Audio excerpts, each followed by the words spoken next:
Hey everybody, what's up? It's Brian, and we are here for our second CG Western Roundtable. Last time we did.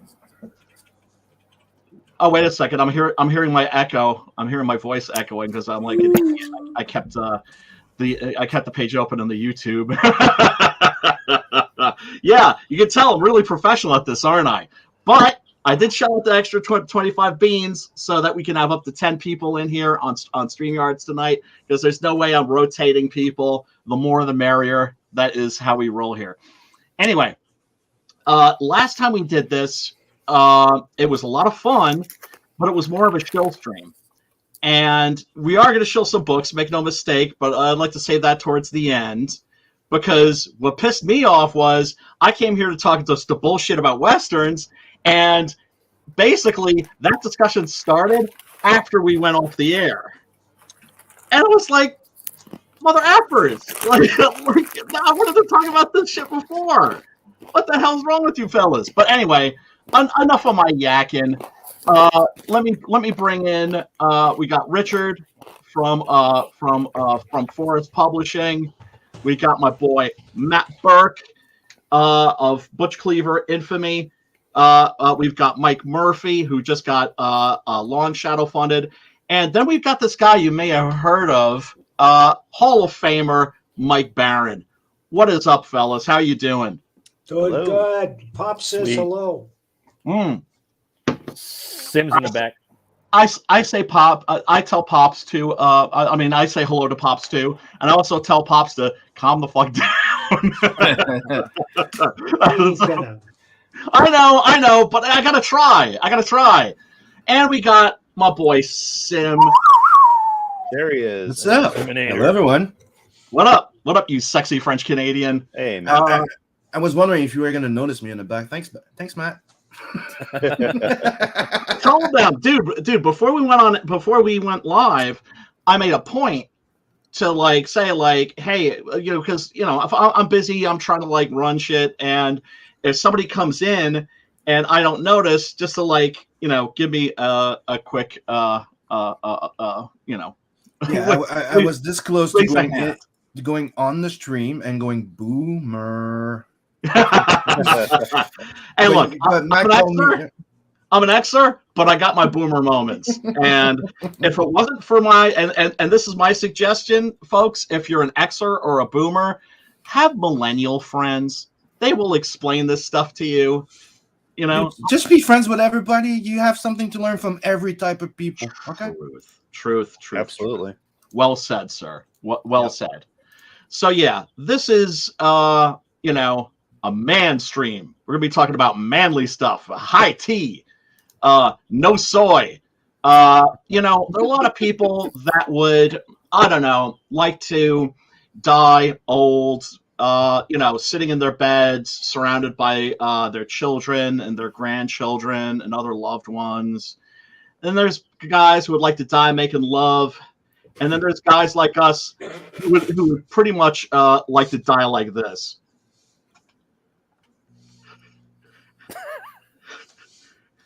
I don't know about anybody else on theirs, but I don't want to die of this. I want to just die of killing.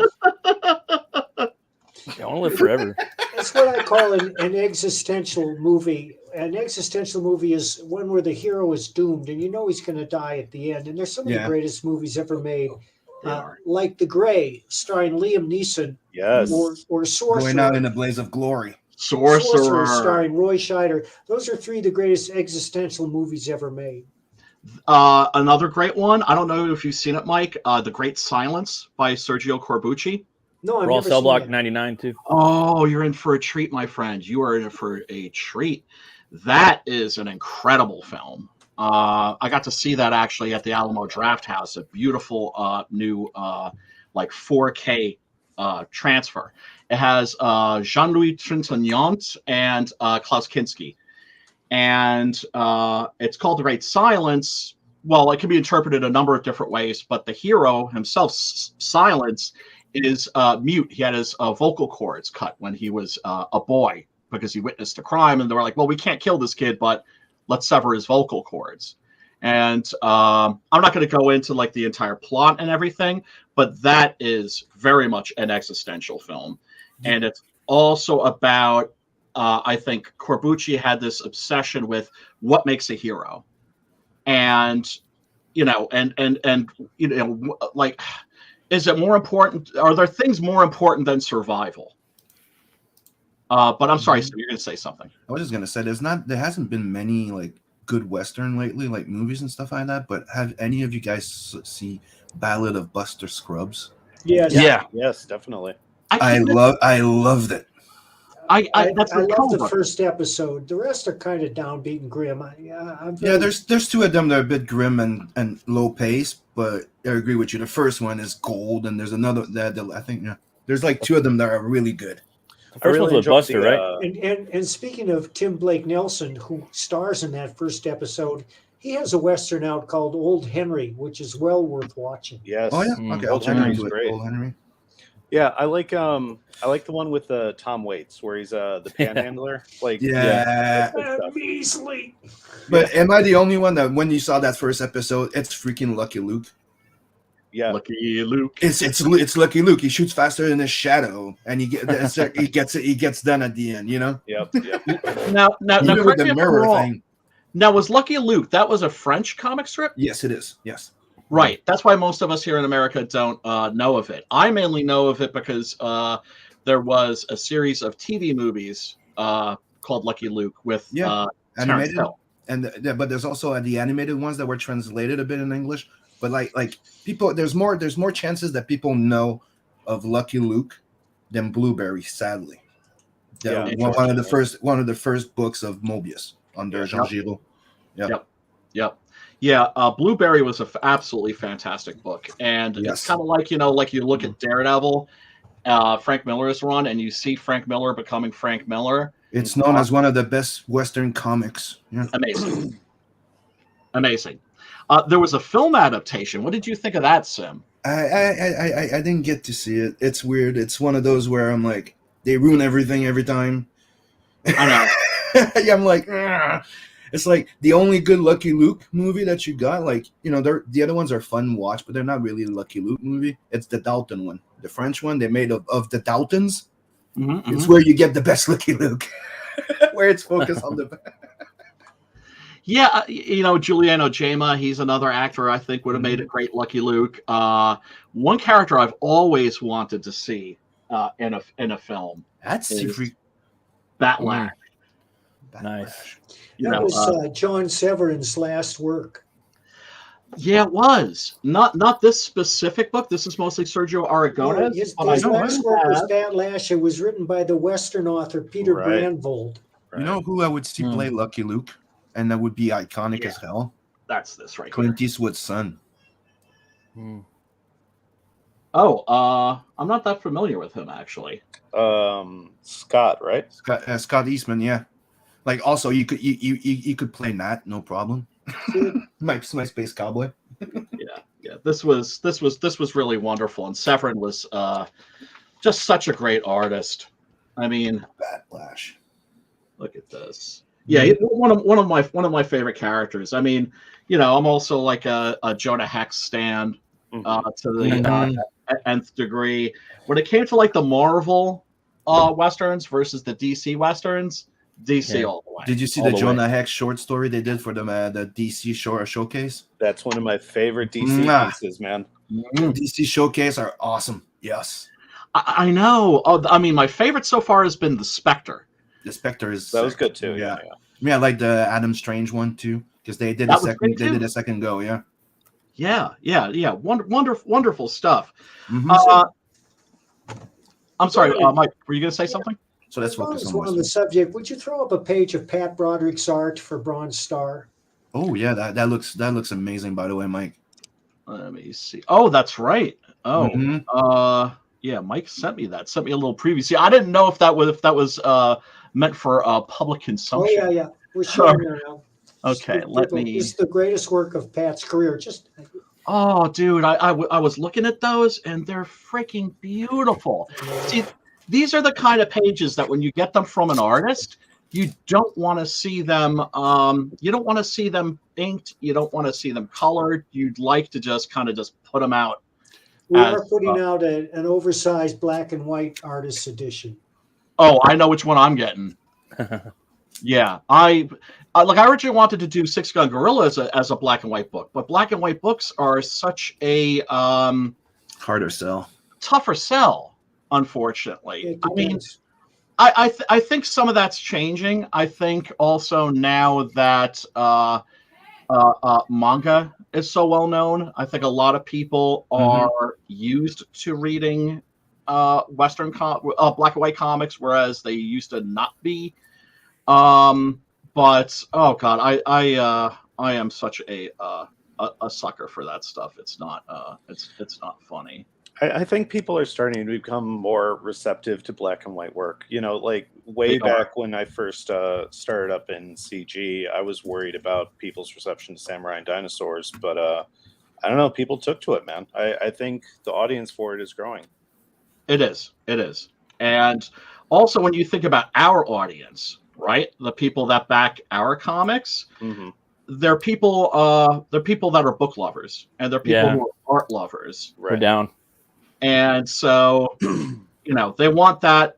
They want the not just the physical book in their hands, but also they like to see art that is, where you really see the hand of the artist, right? As opposed to something that's super duper mega clean. Okay. Let's see here. Let me share my screen. And did you see the message by Forest Publishing? Yeah. His internet's having problems. That's why he keeps going in and out. Okay. He's gonna stay in the chat for sure. Oh yeah, dude. For sure. We'll keep an eye out for you. If you want to come in and bounce in and out, depending on the whims of your internet. Don't worry, brother. We got your back. Why am I having trouble sharing this? It's all right. We're going to be everywhere soon. Yeah, you are. Mike, you want to try sharing it, and then? Oh, it's way beyond my capabilities, Brian. As long as we're talking about Western movies. Maybe you want? If you want, you can send it to me. I'll share it. There we go. I don't have a problem sharing stuff on my computer. So. All right. Yeah, because because I really do. Oh my God! Look at that wolf. It looks sick. When I first I saw him share it, I'm like, holy crap, that's. I know. Oh my God! And it's gonna be well written. It's okay. Oh my God! It's fantastic.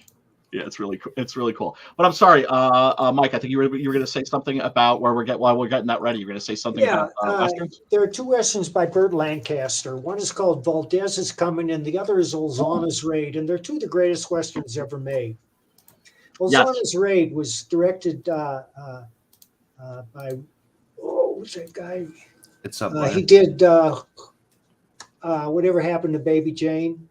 Robert Aldrich. Robert Aldrich, it was one of Robert Aldrich's later films. It's just a masterpiece. And Valdez is Coming is brilliant too. It's Lancaster plays an over-the-hill Mexican sheriff who gets caught in a war between this vicious land giant and some peons on his land. And I can't tell you more about him except they both star Burt Lancaster. They both have a Z in the title. And if you love westerns, you got to see these movies. I guarantee you're going to love them. Yeah. Now the first one is, it's Valdez. Valdez is Coming. Valdez is coming, and the other one is Olzana's Raid. Right. And that, I think, is set in a really that's a great movie. It's set in a really interesting period in Old West history because at the time, the leader or the ruler of Mexico was Emperor Maximilian I, right? Who was from Austria. Did you notice that the page is up? Oh yeah. Hold on. There we go. There we go. Oh hell yeah. Oh man. Oh wow. Look at that. Oh, look at that line work. Oh, that's beautiful. There's some pages we just can't show you because we give away the store, but Sure. I guarantee you this story, it's gonna blow your mind. Oh, A little hint here. oh, Yeah. oh, Yeah. I see. So we got a weird Western on our hands here. We got some black metal Western in there. It is a little weird. I am a sucker for weird Westerns. What can I Looks say? like there's gonna be Weird some Western. supernatural stuff going on in there. Yeah. When are you Nice. guys launching this book? I think we're gonna launch it in June. Ooh, nice. Nice. Oh my God, it looks fantastic. Mhm. Thank you, guys. Oh yeah. Yeah, Sim, can you share the page that has the that has the wolf? Yeah, I can do that. Hang on a second. Oh, because that is really stunning. Yeah, just beautiful work. It's interesting because a lot of people were telling me, well, you shouldn't do a Western. Westerns are a hard sell. And I understand they are a hard sell, but I still think there's enough fans out there that are willing to give them a go. And especially if there's names on there that they recognize and that they trust. Okay, Simon, that's on your page now. Going to it. Hell yeah. Yeah. As for like I think the last really good Western I saw was actually a German movie called The Dark Valley. And wow, that's impressive. It's up, Brian. All right. Well, I recommend Old Henry, and also another movie called Let Him Go, starring Kevin Costner and Diane Lane. Yeah, Let Him Go. I heard about that one. Oh, I haven't seen that either. That's like a turn of the century Western, huh? Well, it takes place in the 60s. Oh, Yeah. okay, there we go. Interesting. Yeah, look at that. Look at that wolf. Come so on good. now. Come on now. Pretty good. Yeah. Yeah.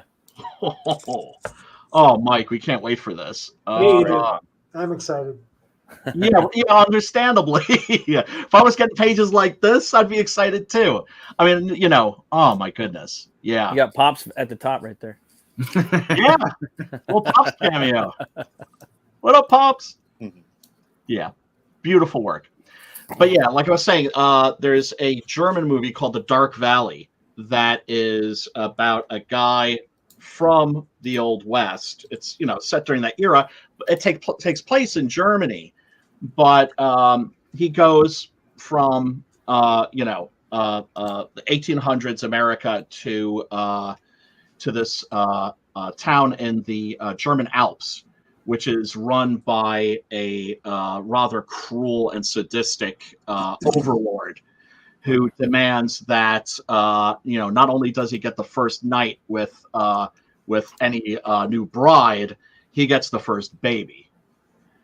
And I'm not going to give away all of the plot, but it's a very intense movie and brutal, because the stranger who comes to town, he's a photographer.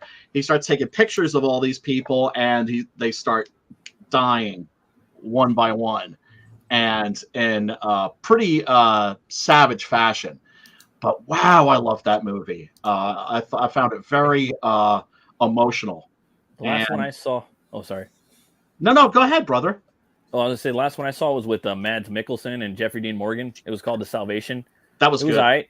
It was all right. But it was fun. It was a little different. Seeing like the whole like immigrant coming to America, and then and there was another one that's like a weird Western too. A lot of people went under the radar, but a lot of people did see. It's called with Wesley Snipes. It's called The Gallowalkers. Is that worth watching? So with Wesley Snipes, and it's a horror. It's like a straight up gothic horror Western. Okay. It's got action in it too.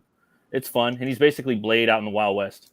Oh my God! And there's like traps in the desert, like trap doors and trenches in the desert, and there's like these Satanist demon possessed people that wear other people's skin, and it's definitely worth the watch. Like I watched it one time and I was just like, but now I want to go back and watch it again. I think they filmed it in Spain, so it's got those Conan, beautiful. A lot of those westerns are filmed out there. A lot of places. Yeah, Almeria movies are filmed out there in Spain. Yep. Yeah. What There's happened another was, horror movie called The Burrowers. yeah, Yeah, the a Burrowers lot of is them are in great. there. Yeah, that Clancy was good. Brown, I think, was in there. Yep.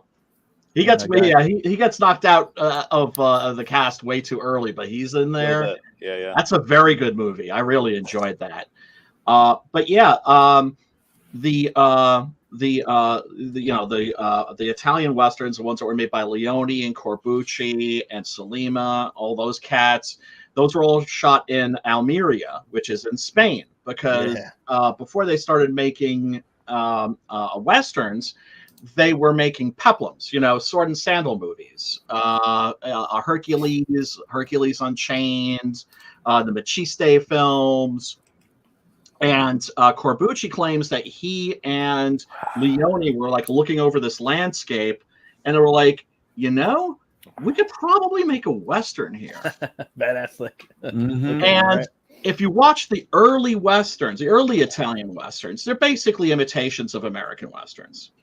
They hadn't developed their own flavor yet. And they were trying to imitate, they were actually basically trying to fool the audience into thinking they were watching an American Western. And then came Fistful of Dollars. Right. And that just completely was a game changer. And actually, there's Leone, of course, gets so much love. Anybody that's interested in Italian Westerns, that's where you start. You watch all the Leone movies, right? Mm-hmm. But then a lot of the other directors kind of get lost in the shuffle, and Sergio Corbucci is one of them. And there's a documentary now on Netflix called Django on Django, which is, I think, mostly Quentin Tarantino talking about Corbucci. And I think trying to introduce people to Corbucci's work. Django, of course, is his most famous movie with Franco Nero. And we were talking like you mentioned before, Matt, about this movie, The Salvation, about immigrants, and we don't see nearly enough of immigrants in Westerns. It's fun. I love just hearing different takes of like what's going on in the West. I mean, even in that time period, but I mean, it has to be on that side of the country, right? Yeah, I need to highlight something too that I really need to. It's Western goes further than just regular Far West Western, to the point that a lot of sci-fi are spaghetti westerns in space. Well, sure. And I'd like to bring like some of that heavy metal type of vibe, or Serenity. Remember Serenity, the TV show? That's a pure freaking Western in space. Oh, and like if you go in anime like Cowboy Bebop, great series, and it's totally a spaghetti Western. And it's a bit of the same influence that I have in Tales of the Nightverse. Like you could say like Merc is like saying a cowboy, it's a freelancer. Yeah. Well, my God, when you look at the structure of Western storytelling, you see it in the samurai movies. Yes. You see it in, right? You see it in the Shaw Brothers Kung Fu movies. Those are basically Westerns in terms of story structure. Then, of course, you have just direct tributes like Outland, which is High Noon. Right. In space. Or the anime Trigun, that's pure Trigun. That's pure Western. That's pure Western. Yeah. That's the Stampede. What we can call Western punk. And as you know, I'm working on a story like that. Was Outland with the Sean Connery? Yep. Yeah. Directed by Peter Hyams. That was entertaining. Yeah, it's fun. It's but yeah, the story is like exactly pretty much High Noon. And quick aside, one of the fascinating things about High Noon was they thought when they first watched it that they had a disaster on their hands. Oh, wow. And then they went into the editing room and they tinkered with it, and they came out, and it is, of course, one of the great enduring classics and masterpieces of the genre. Yeah, I think it might be my favorite Western. Don't forsake me, oh my darling. I don't think it's in my top 10 though.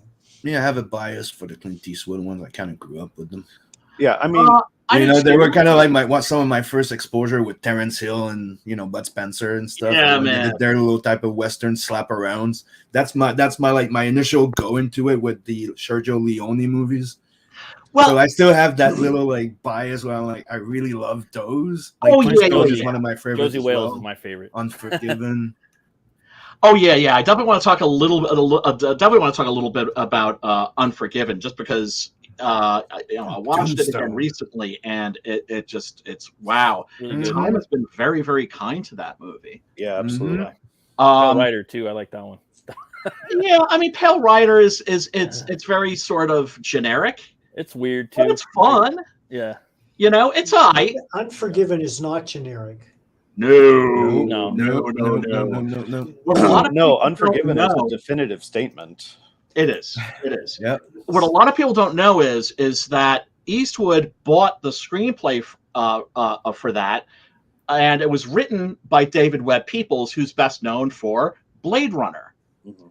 And if you read the original screenplay, it's called The William Money Murders. You can find it online for free. I highly recommend you check it out, especially if you're a writer.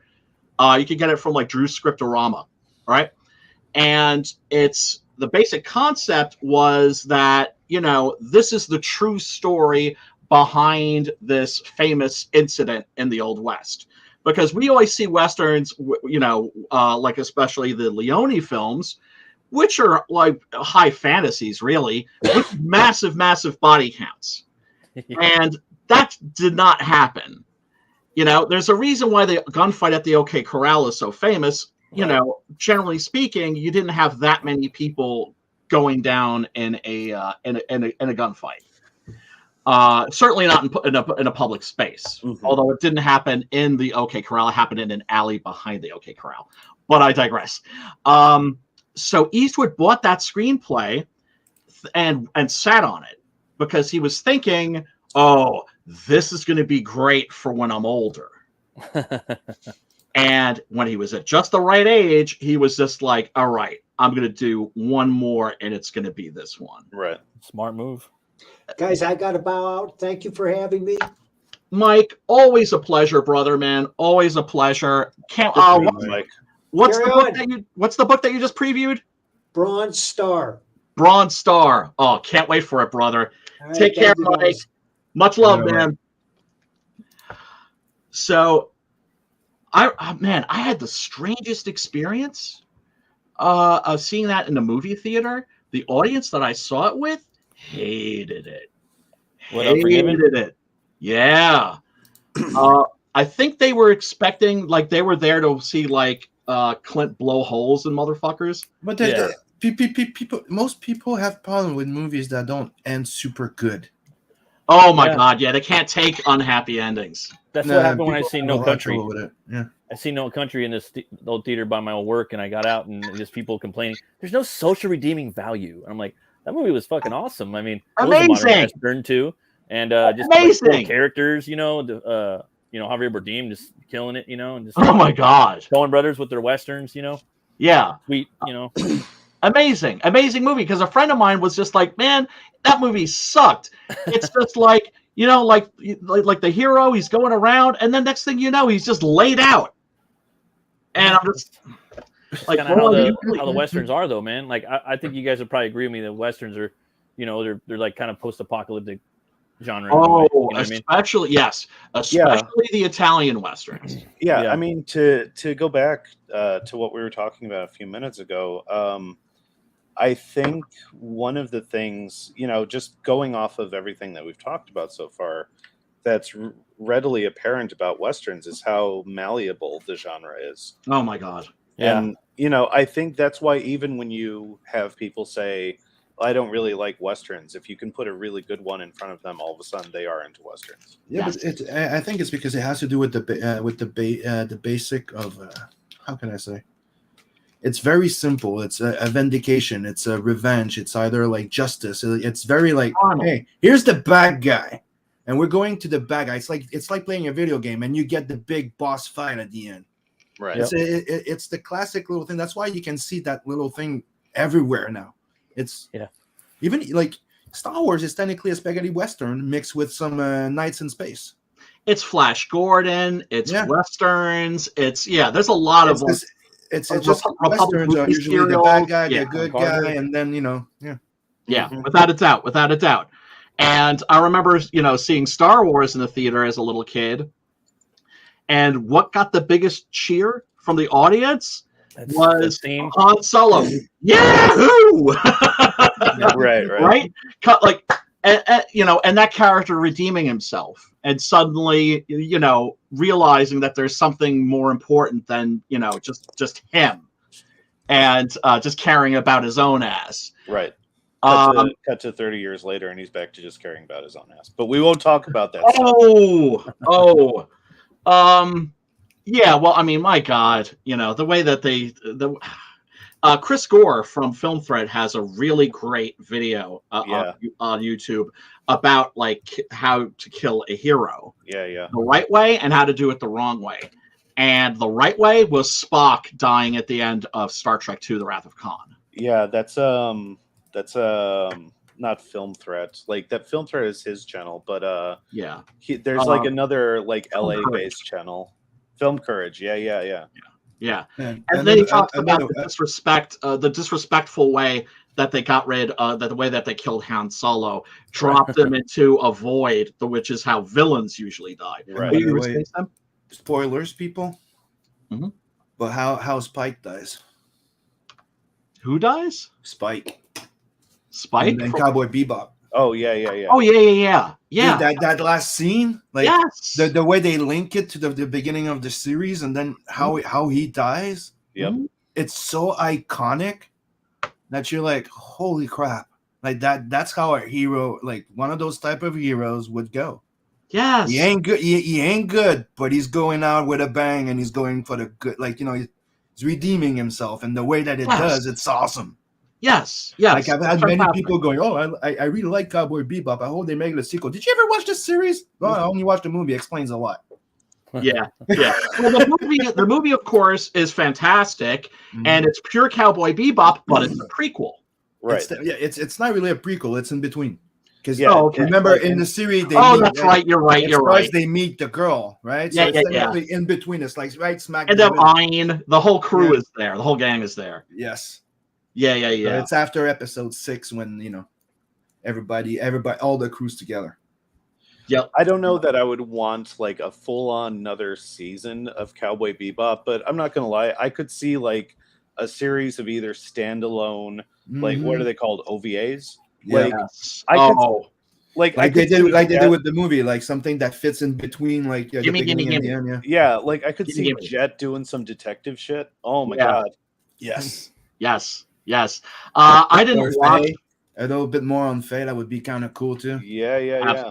Well, all of those characters, and then what makes that series so special too is that really it's a blues song.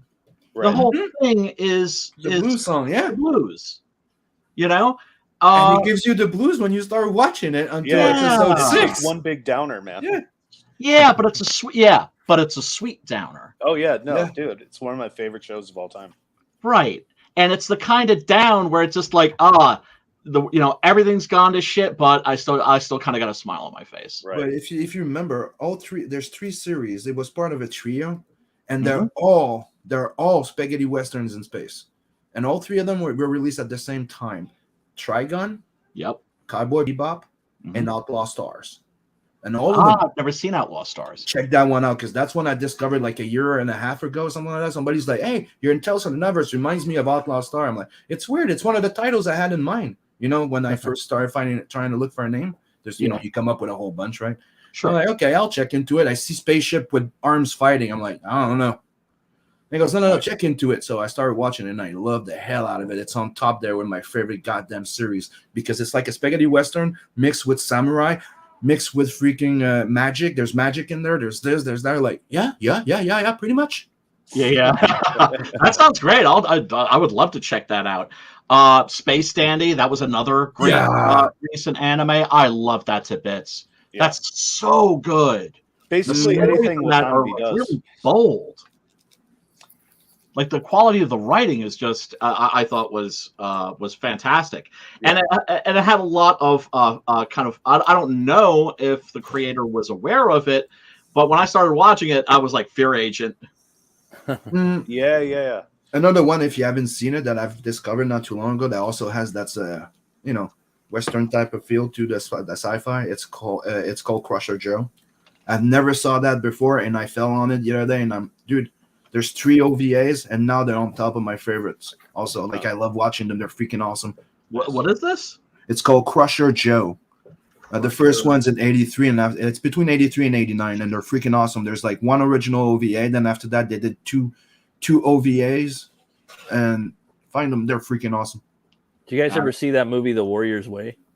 Yep. Yes. Nope. That's pretty good samurai western. That one had Danny Houston in it too, from 30 Days a Night. Yeah, I was It was expecting hammy, but it was cheesy, but it was fun. Well, it was. I wouldn't say it was stylistic. It was stylish. Yeah. Right? It was stylized. That's the word that I'm looking for. Yeah, I was expecting that to be crap, and it was actually rather good. And it had T. Lung in it, who's like one of my favorite kung fu Shaw Brothers actors. Mm-hmm. Seen it like once or twice, but I want to go back and watch it again. I remember it being pretty fun. Oh, and let's just bring back something else too. The original freaking Westworld. Yeah. Oh my God, yes. With the classic Brenner. Yep. Which was the inspiration, a large part of the inspiration for the Terminator. Of course. Yes. That unstoppable, implacable force that's just keeps coming. Right. And Yul Brynner's casting in that was genius, right? Because he looks like Chris from the Magnificent Seven. He is, isn't he? Isn't it the same guy? Looks like, well, no, I mean, yeah, but not the same character. No, yeah, that's it. But right? Aesthetically, like practically the same wardrobe, and yes, yeah. Except he's all in black instead of being in white or something. Well, didn't he have like a white hat in that movie, and then in Westworld he's all in black? No, I think he was all in black in the Magnificent Seven too. Okay, yeah, I think. Sorry, it's been a while. I'm just. That's okay. No worries. You're good, brother. And Yul Brynner did such a great job in that the robots becoming self-aware is way more subtle, and the fact that they're slaves and their hatred and the resentment for the humans is very subtle. It's all in the actor's eyes, right?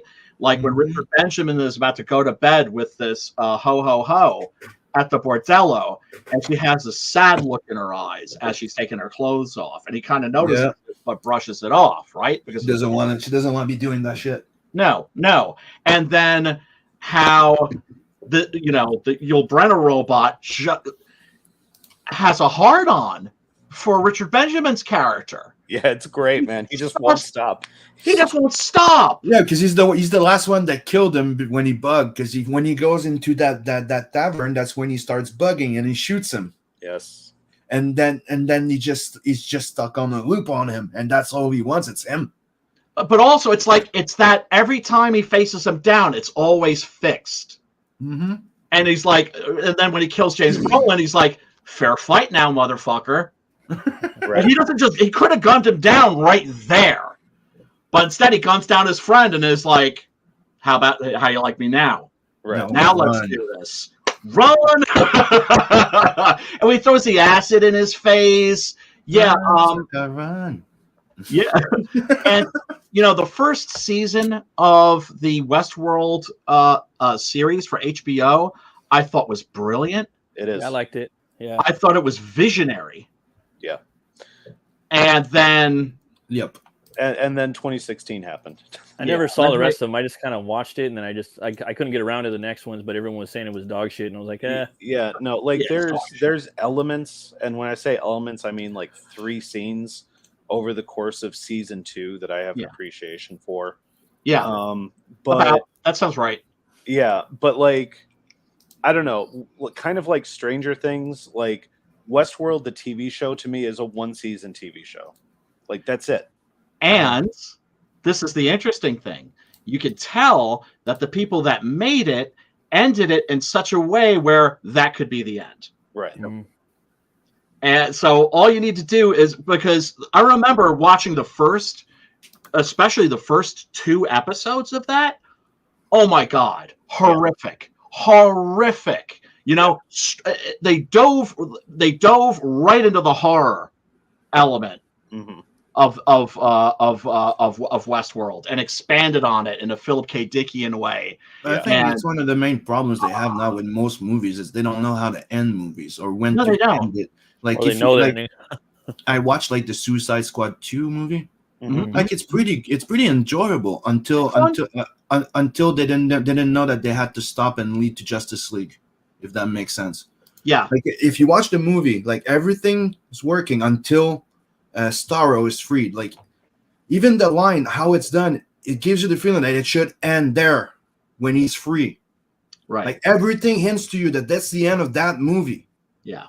Right.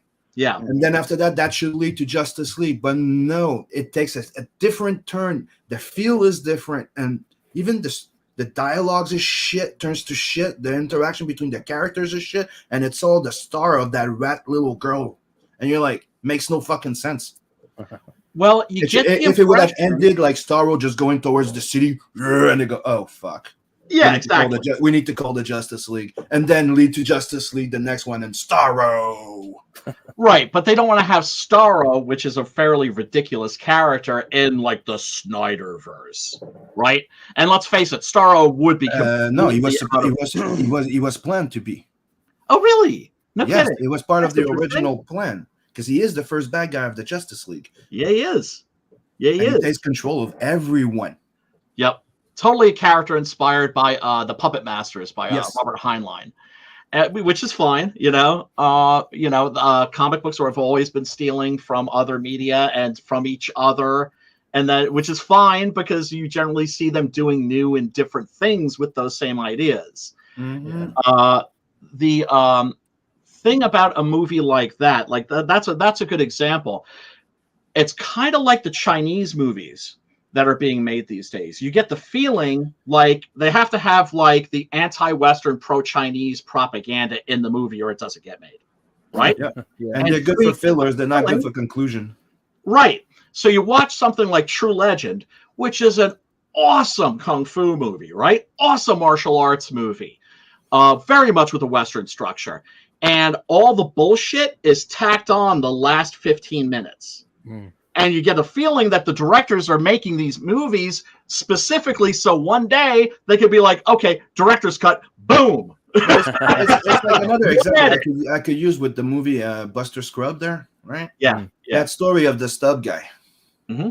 Yeah. I haven't seen it. It's okay, but spoilers. I can't believe that. I can't believe you haven't seen it. You know, I'm trying not to spoil it too much. I'm not one of those people that's all like about spoilers. It's one of those stories where it's the biggest drag and it's the worst story of the entire thing, according to me, because of one thing. Mm-hmm. The idea is good. The setup, the premise, it drags a long time. So you actually start caring about the characters and understanding all the characters and maybe how all of them feel, the dad and the Stumpy, right? Mm-hmm. But the conclusion doesn't deliver. Sure. At all. The way that it stops, it does not conclude the story satisfying anything for the long setup. That's terrible. Like they leave you thinking of what, like, you can figure out what happened. And you're like, no, you don't freaking set me up for the longest fucking thing in the entire anthology for not delivering, you piece of shit. Are you talking about the Liam Neeson one? Yeah. Oh, yeah, that one's fucked up, bro. Like, it's fucked up, but it doesn't deliver at the end. And you go, what the fuck? Come on. Give me a little bit Western. more. Westerns don't deliver that much. Like, they end fucked up. They're brutal and fucking. And I'm sure Mike would agree with me that that's the one that he was saying when it's like, yeah, no, we're good. Yeah, that one doesn't conclude. It doesn't. Yeah. Right. I mean, conceptually, I think it's great. But as far as like payoff, like it's the weakest of all of them. Yeah, it doesn't pay off at the end. Like it just like just a little something different. Like at least seeing him grab him or something, or a little, just a little something instead of just looking at him and smiling and then we're done. Sure. Yeah. Hail Forrest. Yeah, dude. If I know you're having computer problems. If you get those straightened out, you're welcome back in any old time. What up, good stuff, Comic Skater? And what up, everybody in the chat? I have to mention this. Blazing Saddle, best comedy Western ever. Well, yeah. Yeah, for sure. We cannot not mention Blazing Saddle in the Western goddamn thing. No. And that was made in the time also when you were getting a lot of deconstructionist Westerns. Yes. And that's the thing that man, look, the deconstructionist Westerns that were being made in the 60s and the 70s were generally very, very good. Soldier Blue, right? Or I'm trying to think of some of the other ones. Doc, which is with about focuses on Doc Holliday, was played by Stacy Keach. Sweet. And it sort of depicts the OK Corral in a very different way, and depicts Wyatt Earp as like this manipulative motherfucker who's using Doc Holliday. And so it's like, okay, that's like a valid interpretation, a valid kind of like, reinterpretation. Yeah, I saw that one. Like, they're very good. And it's not like the deconstructionist shit that they do these days, right? Where it's all about like pissing on it. Yeah. Right? Did any of you see Bone Tomahawk? Everybody tells me I should watch it. It's awesome, dude. Oh my. That is amazing. It's like one of the best Westerns of modern times, I think. Okay, Yeah. so it's on my watch very goddamn soon. Oh, Sim, watch it tonight, man. Yeah. It's brutal. It leaves you. You think the Buster Scruggs leaves you feeling like weird? Watch that. But that yeah. Honestly, crazy. That guy's entire filmography is basically Westerns, even when he's not making Westerns. Oh my god! Yeah. That's what I was saying earlier in the chat. Brawl. Brawl. He's gonna fill 99. That's my favorite movie of the last 10 years. Dragged Across Concrete. Still haven't watched it, but it's very high on my list. Yeah. Because homeboy Matt here was just like, oh, you should check out Brawl and Cell Block 99.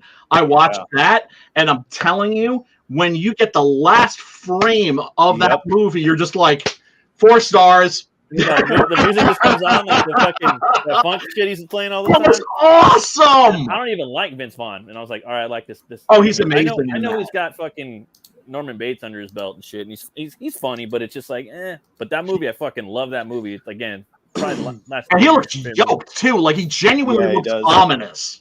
Yeah, and the way he swings, he fights like a big guy. Like I've fought big guys like that in my life on the street, and he fucking swings like it, and fucking, you know what I mean? Just the way he fights in the yards, like the different prisons and shit. Fucking love it, man. God, even just watching him like kind of like bear attack his way across the car at the start of the movie. Yeah, I love that. I'm like, man, it's like a tank. He just beats the fuck out of this car, Sam, in the first 10 minutes. His wife is that chick from Dexter. So if you like Dexter, she's in there. That guy from Blade, the German actor that's in movies we watch. Yeah, he's in there. Udo Kier. Yeah. Thank you. I was blanking on his name. Yeah, I love me some Udo. He's always a very welcome presence. It's weird. Selena had never seen Suspiria, so we watched the Blue. I can't remember the studio that released it. Blue Underground?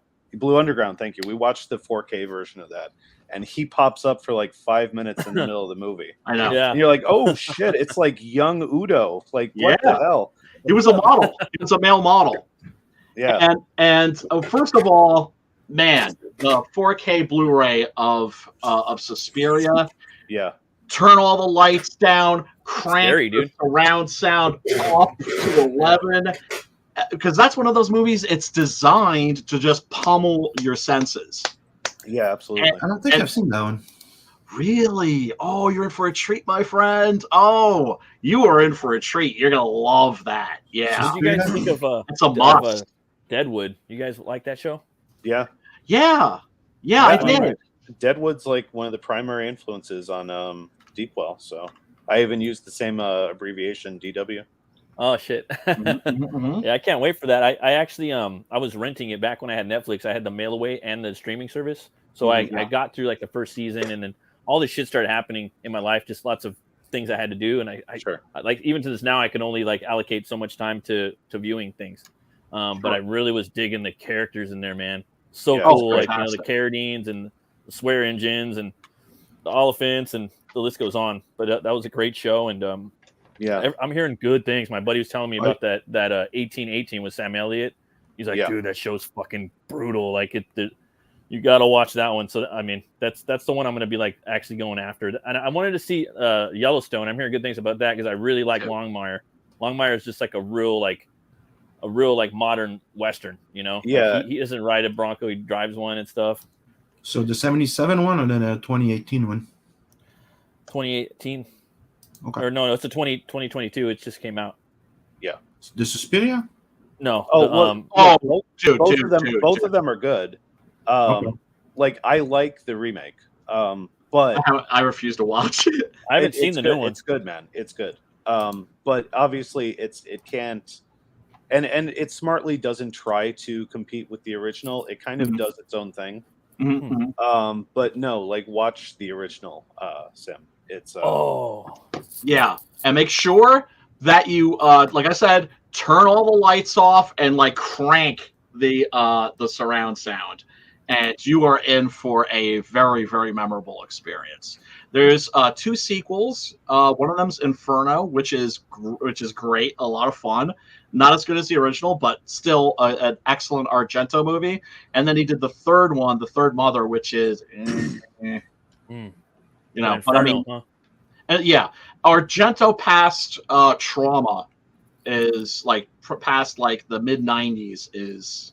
Yeah, I'd even push that back to like 89 or 90. Like anything past that, it's like it starts to get sketchy. Yeah, he's at the point where he's made more bad films than he has good ones.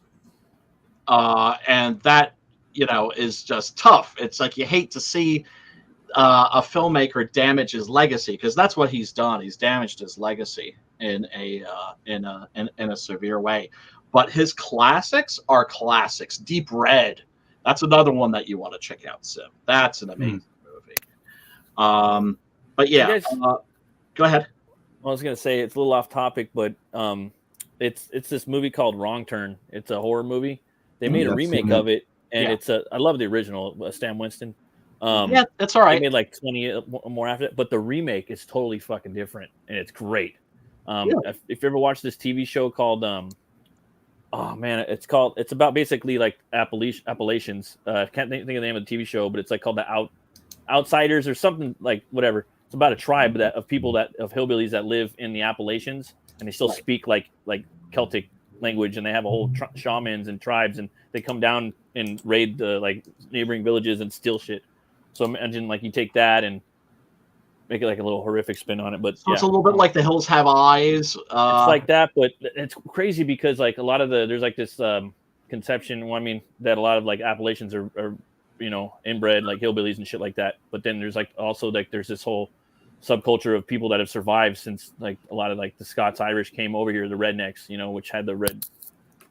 Right. You know, that's an intriguing premise. Yeah, and I use that in my universe too, but. That show, yeah, it's a pretty cool show. I'm trying to think, and they're always making moonshine and shit, and it's a fun show. They only did like 2 seasons of it. I think it's called The Outside.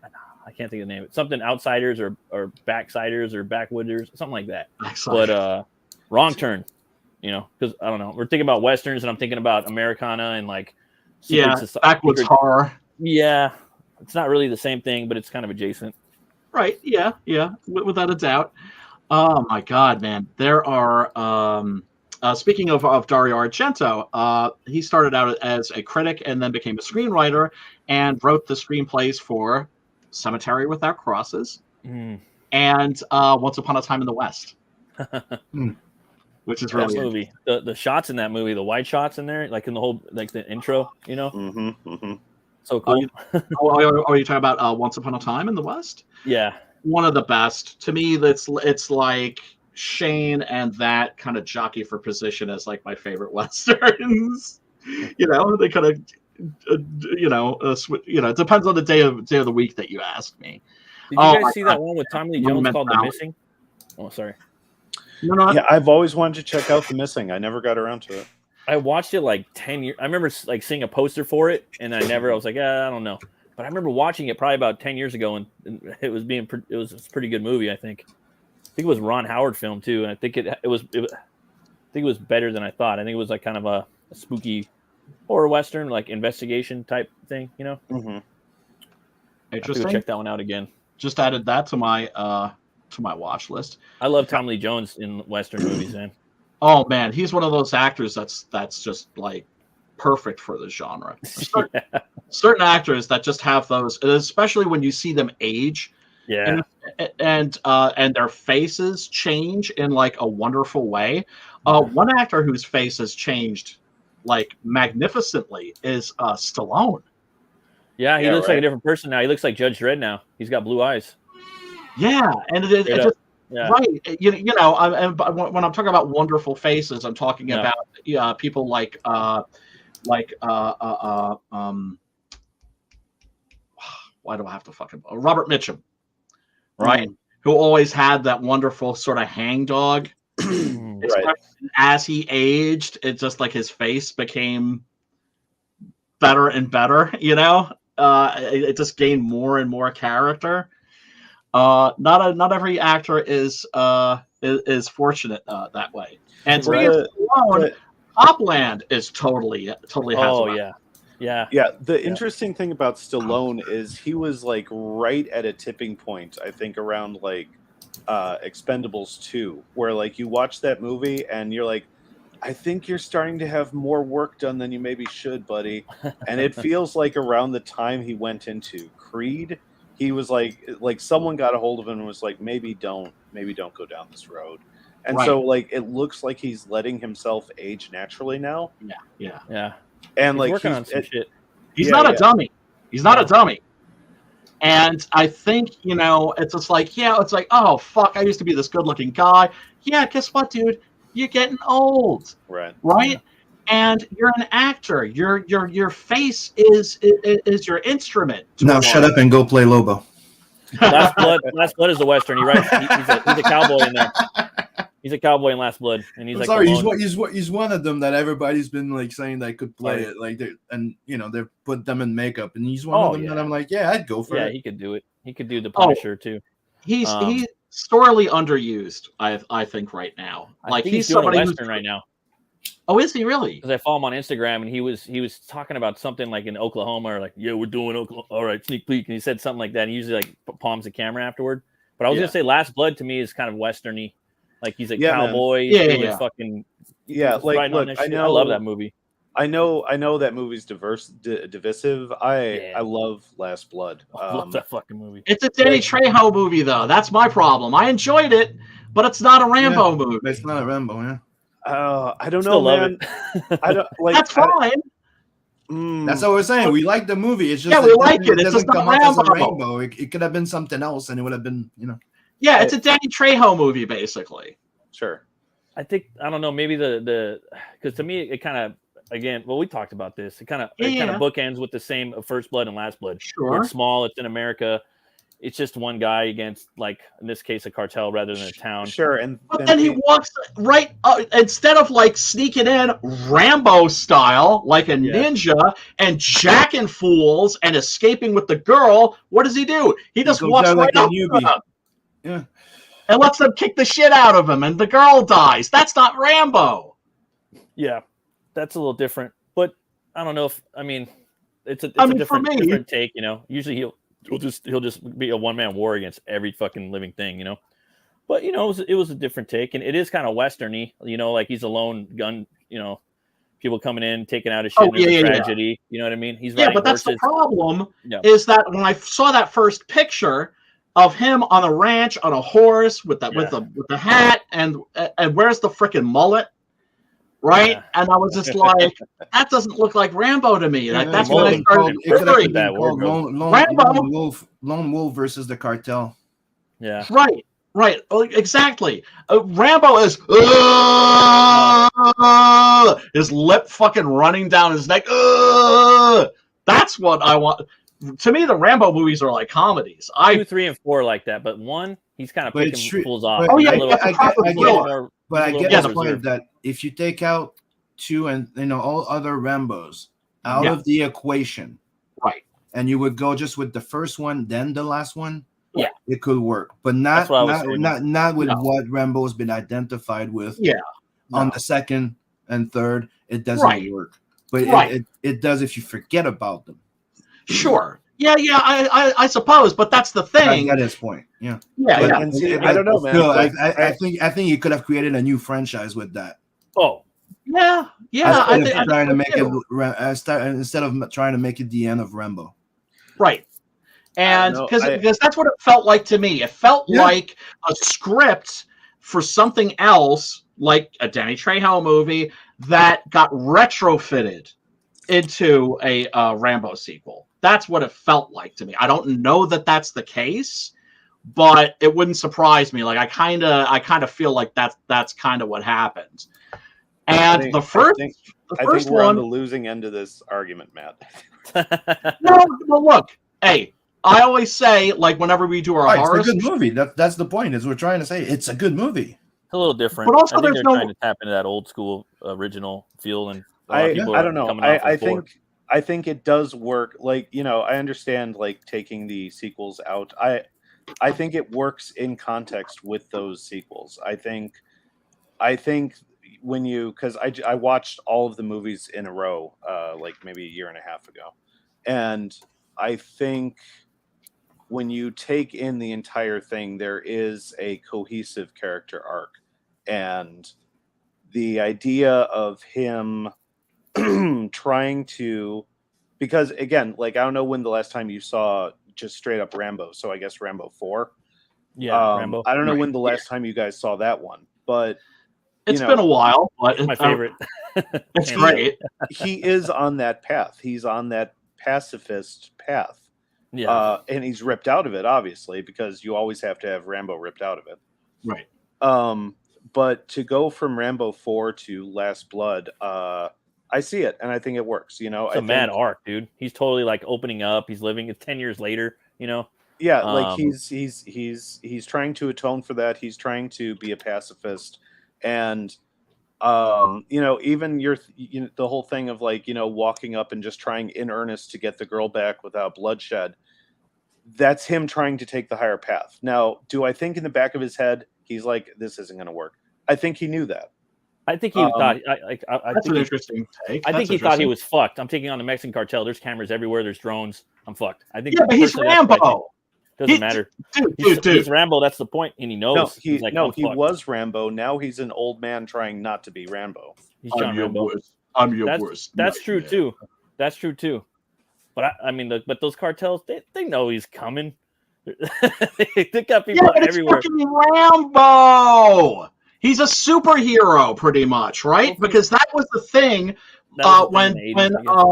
when James Cameron wrote the screenplay for Rambo: First Blood Part 2. Mm-hmm. He said he made him he was a much more human character, and he was very deeply tormented and everything. Mm-hmm. And that's what Stallone did, was he took a Cameron's screenplay and just turned him into a superhero, right? Yeah. So from that point on, Rambo is a superhero. And I don't know. But here's the thing. It's anybody's no one's opinion. We're talking about art. No one's opinion is right or wrong. And like with the horror streams, I'm never gonna go, oh well, my opinion counts for more than yours because I've seen more horror movies than you. No, you just do that in DMs. Yeah, right. Yeah. I save it for that. Yeah, I keep it private. I don't do that shit in public. Mike got a good point though. I never thought about that. Like he's done being Rambo and he's just like, fuck this. I'm trying to. No, that's a good point. The entire point is he's trying to be the old man on the ranch. Right. Yeah, that's what he is. Yeah. Right. And when he fails, and the cost is a human a life, an innocent life. That's when he's like, okay, I'm going to bring the war home with me one last time. And, we get that ridiculous over-the-top finale with the bits. Boom. Yeah, that's amazing. That's amazing. I'm going to cut your heart out. I fucking love that. I reach in your chest and pull out your heart. Oh, I can't wait to watch that movie. I've had that movie sitting in my entertainment center ready to watch because I bought the big screen TV and it's been sitting there. I just haven't got around to it. I saw that shit in the theater, son. I saw that shit in the theater. Me too. I was like, I have to see this. Yeah, of course. Yeah, it's fucking Rambo, goddammit. Well, he's making Expendables 4, dude. I heard that he's working, and that's gonna be rated R, but they've been working on that a while. And I'll take it. I don't give a fuck if he's in there with the walker. I'll keep watching the motherfuckers. I love that shit. Yeah, I mean, I kind of, I'm not feeling. Well, also with the Expendables, it's too much with the CGI and everything. The thing I loved about Rambo 4 was that you had Italian style gore. Dude, that's how. Well, I mean, didn't have that. It's just the third one. I think was. Too. I just think the third one was weak, but it has third one moments. was weak. It has its moments. I gotta go back and watch that one. It's so much fun. It was pretty fun. Banderas was fun in there too. So was Gibson. I mean. But that first one, bro, because he just came out of Rambo, like that was his fucking. He just came out of doing Rambo 4, and it still had like remnants, like feels and vibes of that. And then he had all the '80s. So it was '80s action star Avengers. You know what I mean? Yeah. Oh, I fucking love that movie. And the then he second broke one his is neck. fucking awesome. Second one's pretty dope too with Atkins and Jean-Claude. Oh, Yeah, I fucking love those movies, dude. Yeah. I still got to read the book. I haven't read it yet. I got the book on a big old stack over there. Your boy Zach's. Yeah. Hi, Clark. Yeah, I have it here. Yep. Mike's having tippy tie problems or issues, I should say. I shouldn't say problems. Children are never problems. One second, guys. You got it, brother. You got it. Oh man, that made me so happy yesterday seeing Von Klaus just getting like loved on by his pooch. Oh, his dog. Yeah, all jumping all over him. Oh, it was cool. He's like, he's never done this before. I want to get a dog someday, like maybe when I move out to like the woods or something, or I've had a backyard. I've had a backyard. Right now, I'm just trying to get shit settled with my house so I can get a cat again, because I miss having a cat, miss having a kitty, big time. That's it just I don't know. It's to me it's not a house without it's a house, but it's not a home unless you got some critters. All right, I'm back. Clark wanted to say hi, and then he promptly spilled my coffee all over me. Hi, Clark. How old is he? He's 3. He's going to be 4 at the end of July. Oh, yeah. My son is 2. He's going to be 3 in September. Yeah, that's awesome. Wonderful. Yeah, Wonderful. Get ready for the 3s. Everyone warns you about the terrible 2s. The 2s are nothing, man. Dude, my son's been terrible since he was like 1.5, bro. Okay. He's a little Mexican. That's a scary combination right there. Yeah. Well, same here, man. Irish, German, and Mexican. Oh snap! Oh snap! Speaking of Rambo, remember there's like it's like of jerk. It's what's his face? Fucking why am I once again blanking on his name? He's in all the Russ Meyer movies, man. It's like usually with all the fucking. I know. Like of German, like half German, half Native American. Hell of a combination. Hey, Brian, can you share my screen for a second? I got a little spoiler, but not spoiler, but a little sample from you that I haven't shown yet. Hell yeah! Just to show my little Western influence, even in the Luani story, Daddy Issues. Oh, dude! Like I'm not gonna show too much, but because that's gonna be part of the preview, so it's gonna be on the campaign, so I don't mind showing it. Oh, so beautiful! She just interrogated somebody that pissed his pants, right? So she's walking away, and he's telling her off. So, the little dramatic walking, turns around, one shot in the head. You see the blood splatter, right? Nice. Then you see the brick wall with the blood stain with the reflection of her walking away. Mm. Nice. Luani and Rose in Daddy Issues. Nice. That's awesome, dude. Like it's one of the things that my bro David goes. You could say anything you want that you're not a big Western fan, because I like some. Like me, like I'm a big fan of a lot of Western, but I'm not like you guys on Western. But like you said, he goes, dude, all your freaking thing are like spaghetti Western. I go, yeah.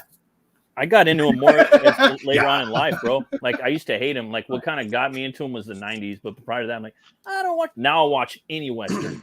I'll watch Bonanza even. I'll watch anything Western, and I just love the characters. I love the accents. I love the lone person usually coming in. I love the time period. I love even Victorian era American stuff. I love that. Yeah, but it's good to have new ones because I agree. And not just that, it's good to go back to old movies. Like I'm going through the same thing with sci-fi, going back to old sci-fi that I didn't like and now I like, because it's there was always a problem overflowing the market. Yeah. And I remember the Western happened, sci-fi happened, and there's spin-off rip-offs and this and that and whatever or whatnot. And Sure. some of them are still shit. Oh, they're But sometimes you go of- back and you're like, oh, that was pretty goddamn decent. Right. Like when I went to rewatch John Carter from Mars, Oh, I love that movie from the right? enjoyed Like that. I remember watching it Sorry. the first time, but Yeah, me when too. it came out, it was among a whole bunch of shit, right? I was I like, remember watching it and going, Yeah. I love the visual, but story-wise, it's kind of weird, and it's not really the novel. And Right, you know, right. like back then, you're like, Princess of but- Mars. with all the fucking shit that people been doing with random and just like alteration to old shit, yeah. like a certain vision is now more appreciated.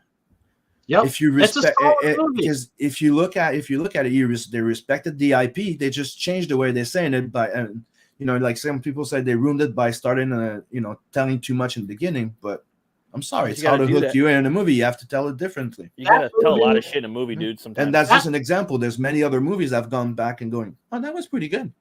That movie was perfectly fine, and it would have been a hit if Disney hadn't just dumped it like they did.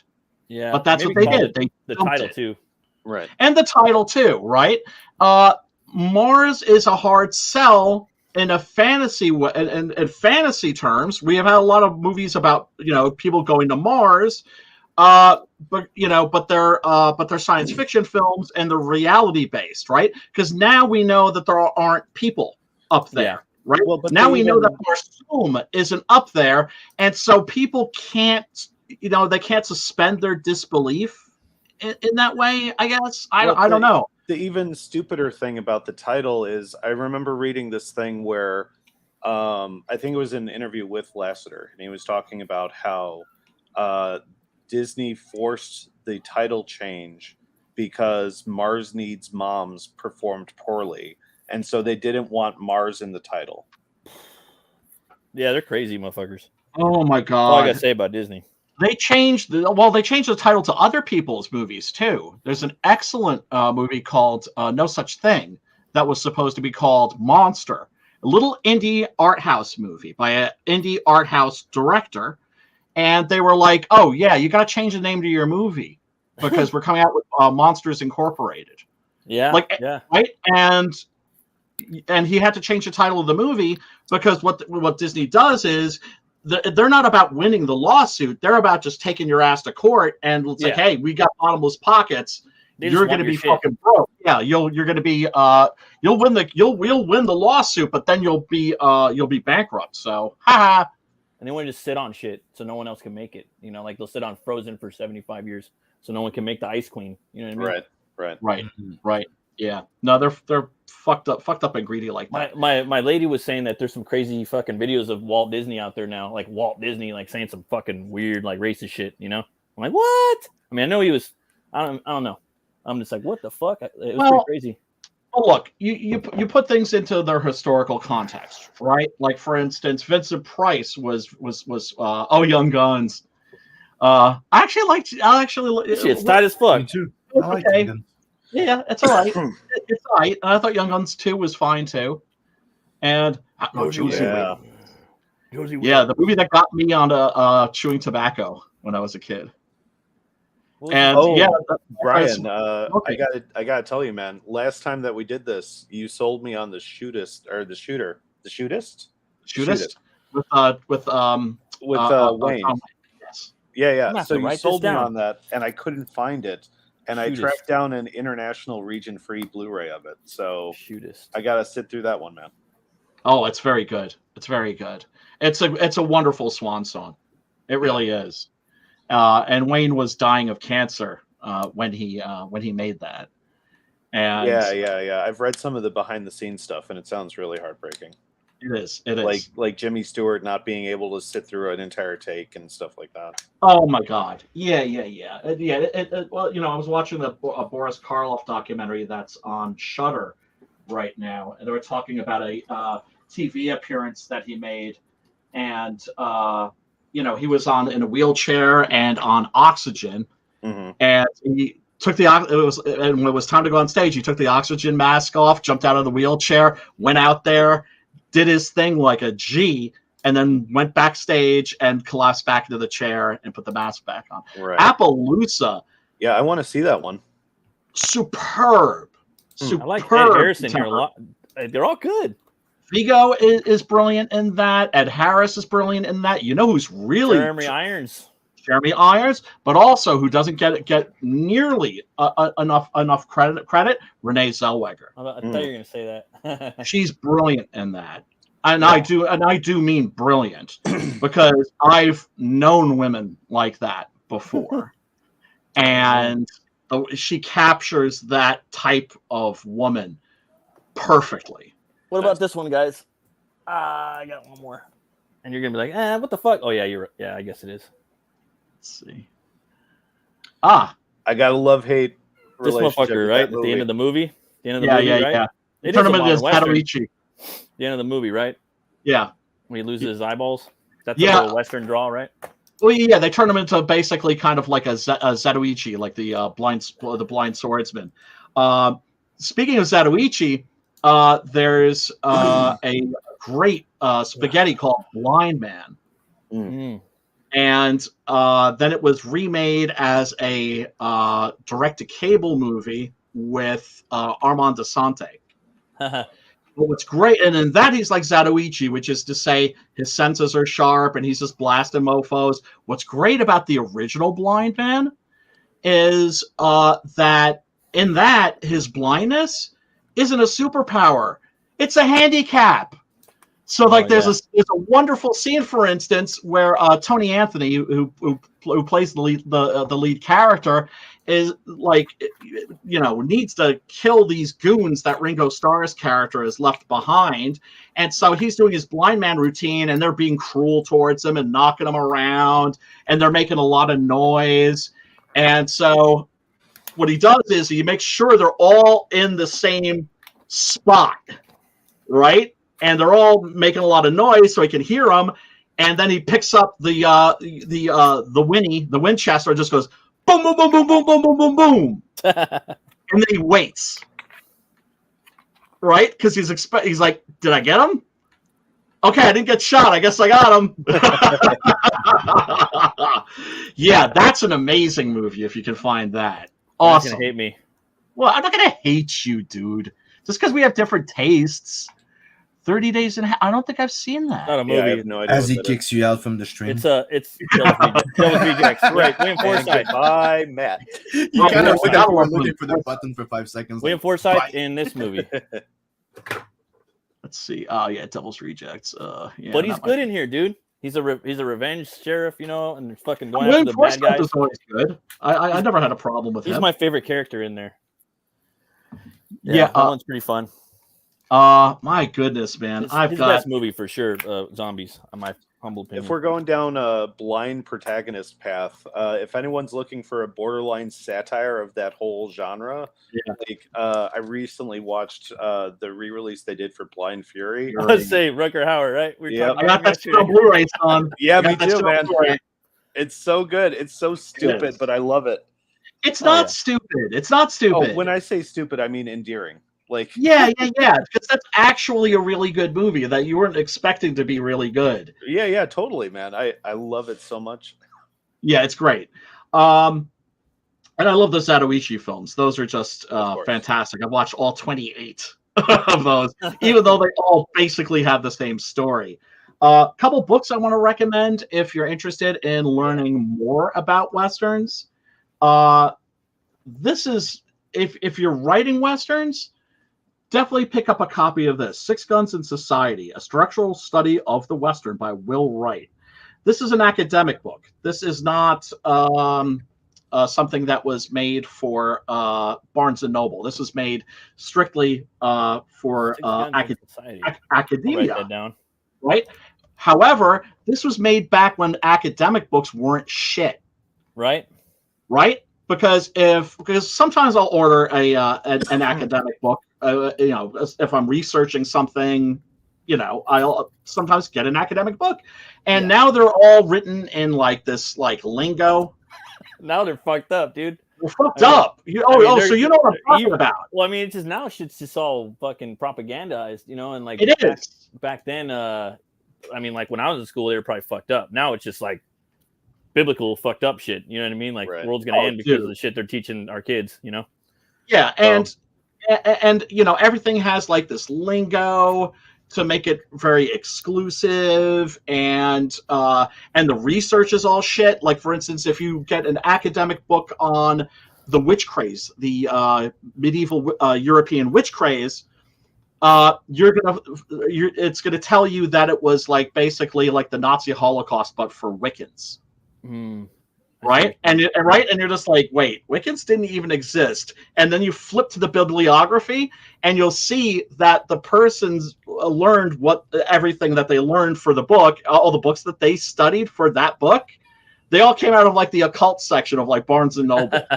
You know what I mean? It's just like, like the witch craze written by like Raven Darkwing. What the fuck? Right? Yeah, this is a must. It's really good, great practical nuts and bolts stuff. Another great one is about the Italian westerns. Alex Cox, 10,000 Ways to Die. Sweet. This was originally his film school final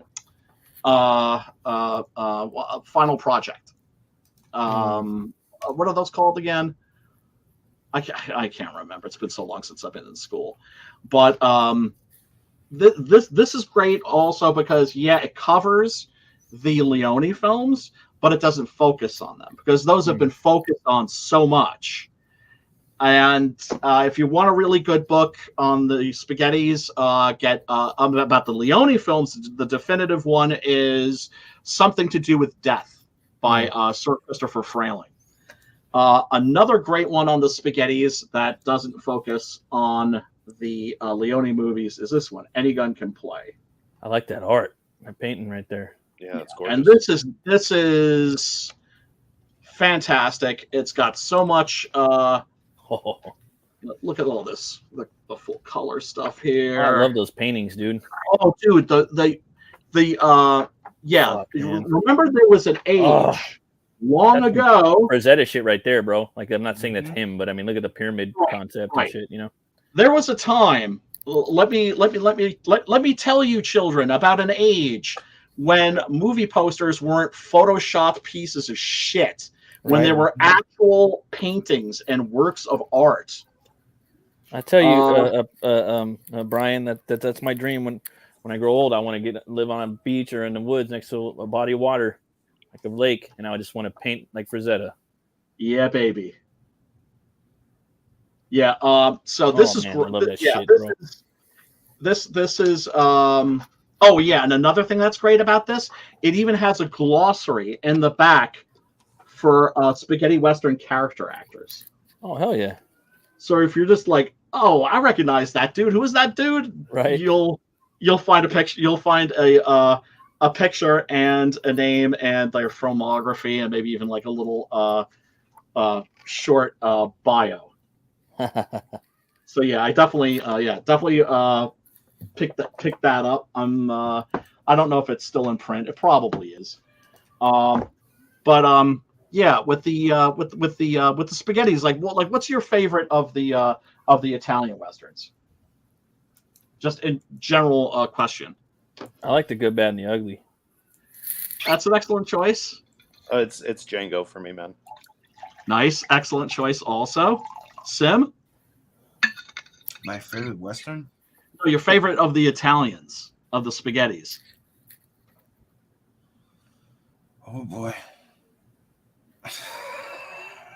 I put Sim on the spot.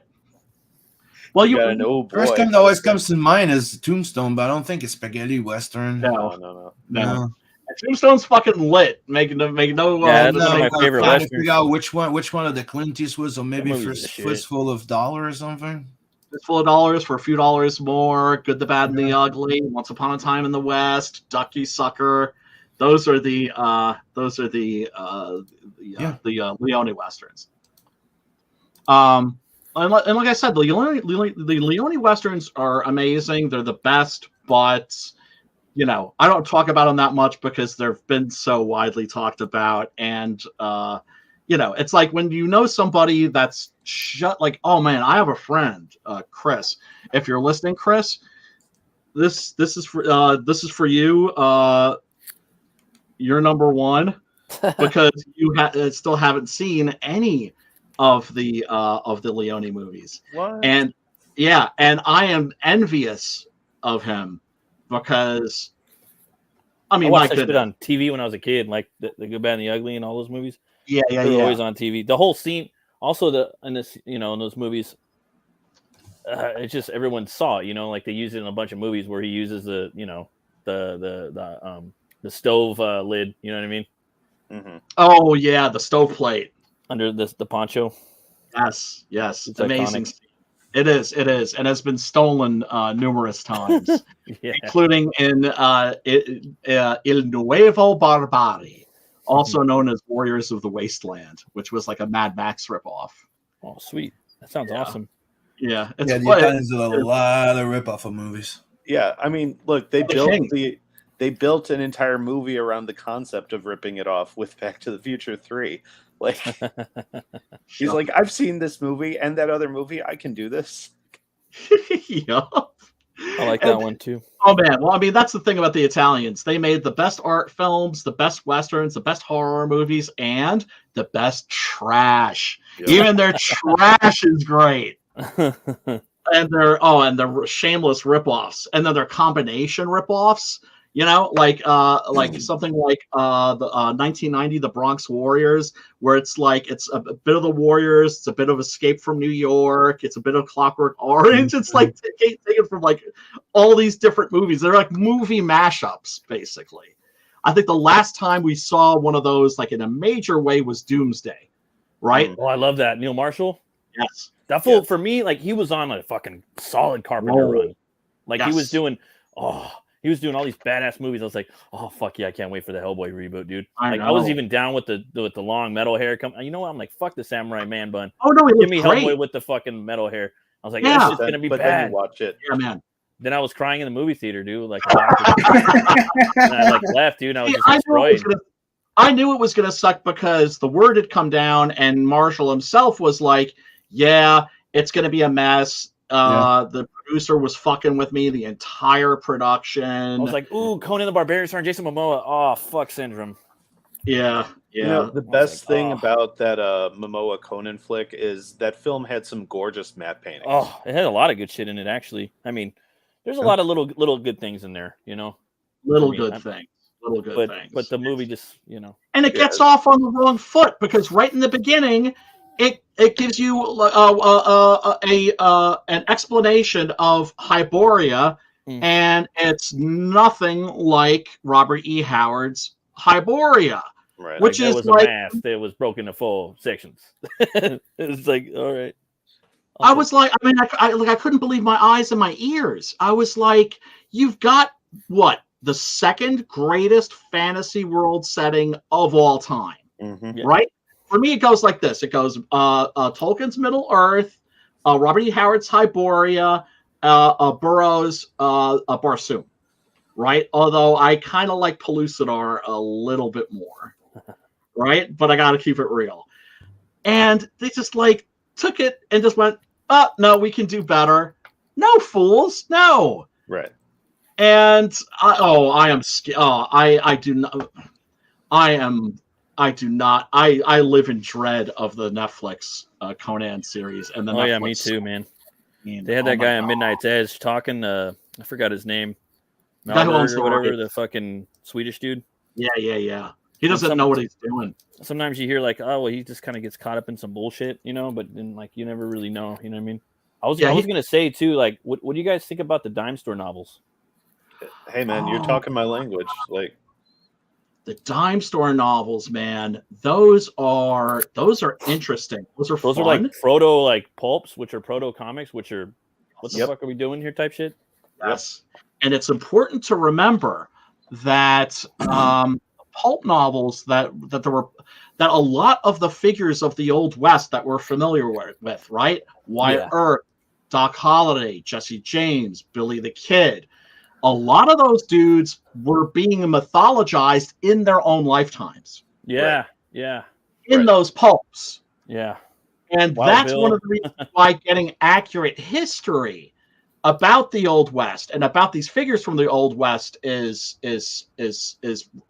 virtually impossible. Yeah, dude, the Penny Dreadfuls to Yes. the dime store novels to the pulps to the giallos, like all of this stuff is like what I've been like building towards for like 2 or 3 years now, because like we do our prequel novellas for each of our campaigns, and you know, now I've done a full-on pulp book with Long Shadow. Brilliant.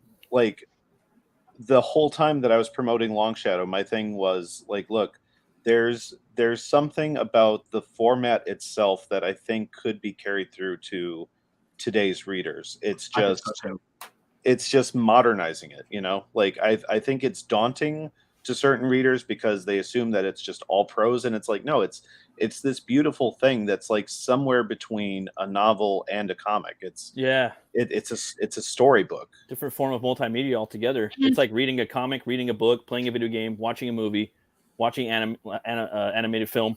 It's a different. You're going to feel different from reading. Right, any of those things. And like in the manga industry, like the pulps basically never died because they make light novels over there, which are basically just pulps. That's exactly what they are. That's exactly what they are. I love like I was so happy when they started translating the Vampire D light novels. Oh, I love that shit. Those are fantastic. Those are so it's almost Western it's almost Western in a way too, a little bit. Oh yeah, it totally is. Yeah, without a doubt. Yeah, another one that I wanted to bring that it's very like to me underrated because the movie's pretty good, even though it took a lot of like liberty from the original IP. You don't even know what I'm talking about yet, but Priest. Priest. I never read that. I've seen the movie. That's totally like a cyberpunk Western, and it's freaking amazing. It is. And Carl Urban maybe not respect the IP properly, but it's its own thing. I love movie, right? Sorry, Mike. No. I was just saying Carl Urban in a rare appearance as a bad guy. Oh yeah, he's awesome, dude. And everything he's in, like all the aughts movies he's done since Ring until now, like that guy's awesome, dude. Dredd. Fucking Dredd, dude. That's that was it. like I want the sequel. Give me the. Everybody wants that shit, dog. Everybody wants that shit. We're not getting it. We're not getting it. Whatever happened to the it wasn't called.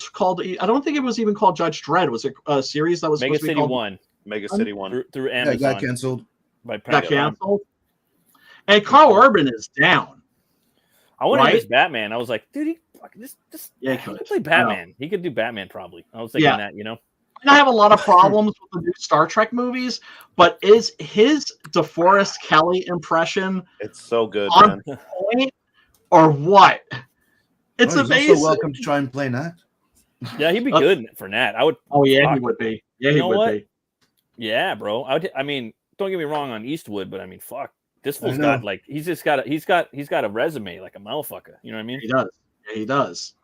And it's frustrating because you know the Judge Dredd movie has such a following. If they did a sequel, it would be a hit. And not just that, dude. Just the fact that the guy, you don't see his goddamn face the entire freaking movie. So metal, dude. Yep. So he's acting with the bottom half of his face, and then you have the bad judges come in, and like the last of the bad judges, he's doing that same thing. Wait. Yeah. The great Judge Dredd saying his final words, and they're wait. What? Yeah. Change my mind. Yeah. And it's so much fun. And you know, wow.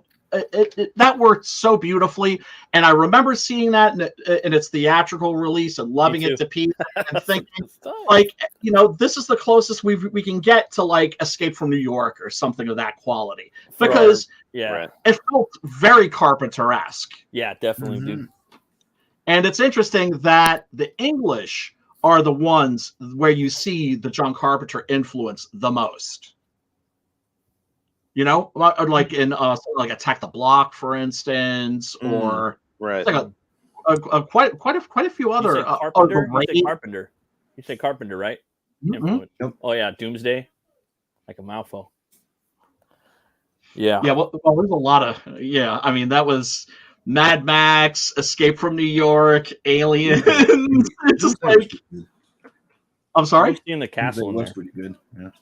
Yeah, man, without a doubt.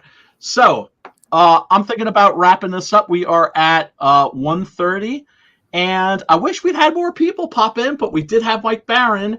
And one of the things that we do want to discuss backstage is CG Western, the anthology. Absolutely, Because man. we need to do this. Hell And, heads up, people. At 10, I'll be on the Comics Gate Hour. Hmm. Sweet. What show is that?